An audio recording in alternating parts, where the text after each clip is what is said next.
Hi friends, ఈ వీడియోలో మనం చూస్తున్నది హైదరాబాద్ బంజారా హిల్స్లోని పూరి జగన్నాథుడి ఆలయం. మన హిందూ మతంలోని గొప్పతనం మొత్తం ఈ బయట గోడల్లోని బొమ్మల్లోనే డిజైన్ చేశారు. ఇప్పుడు మనం చూస్తున్నది పోలీస్ కమాండ్ కంట్రోలర్ రూము. ఈ ఆలయం వచ్చేసి దీనికి పక్కనే ఉంటుంది.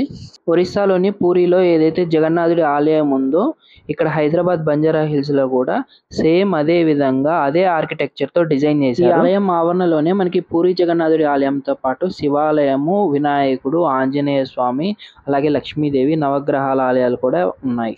ఇప్పుడు మనం చూస్తున్నది హోమ మందిరము. ఈ ఆలయంకు సంబంధించి హోమాలు ఏమైనా సరే ఇక్కడే నిర్వహిస్తారు.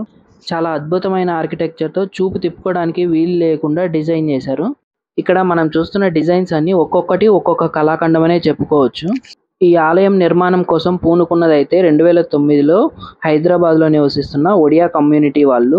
ఈ ఆలయంకి రావాలనుకునే వాళ్ళు మెట్రోలో అయితే జూబ్లీ హిల్స్ మెట్రో స్టేషన్లో దిగవలసి ఉంటుంది. అక్కడి నుంచి ఆటో మాట్లాడుకొని రావాల్సి ఉంటుంది. అలాగే బస్సులో వచ్చే వాళ్ళు అయితే రూట్ నెంబర్ 127లో ఎమ్మెల్యే కాలనీ అనే బస్ స్టాప్లో దిగవలసి ఉంటుంది. అక్కడి నుంచి వాకబుల్ డిస్టెన్స్లోనే ఉంటుంది. ఈ టెంపుల్కి వస్తే చాలా ప్లెజెంట్ వాతావరణంలో మంచి అనుభూతిని ఇస్తుంది. అలాగే ఇక్కడికి వచ్చేవారు ఇక్కడికి దగ్గరలోనే మనకి టీటీడీ వెంకటేశ్వర స్వామి టెంపుల్ ఉంటుంది జూబ్లీ హిల్స్లో. అక్కడికి వచ్చే విధంగా కూడా ప్లాన్ చేసుకొని రావచ్చు. ఈ టెంపుల్కి బయట సైడు 2 రథాలు కూడా ఉన్నాయి. వాటిలోనే స్వామివారి రథోత్సవం నిర్వహిస్తూ ఉంటారు.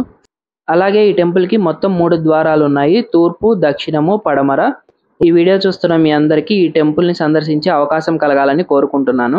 ఇప్పుడు మనం చూస్తున్నది ప్రధాన దేవాలయము. ఇక్కడికి లోపలే స్వామివారు కొలువై ఉన్నారు. ఇక్కడ ఇంకా ఒక దేవాలయంకి సంబంధించి డిజైన్ వర్క్ అనేది జరుగుతూ ఉంది.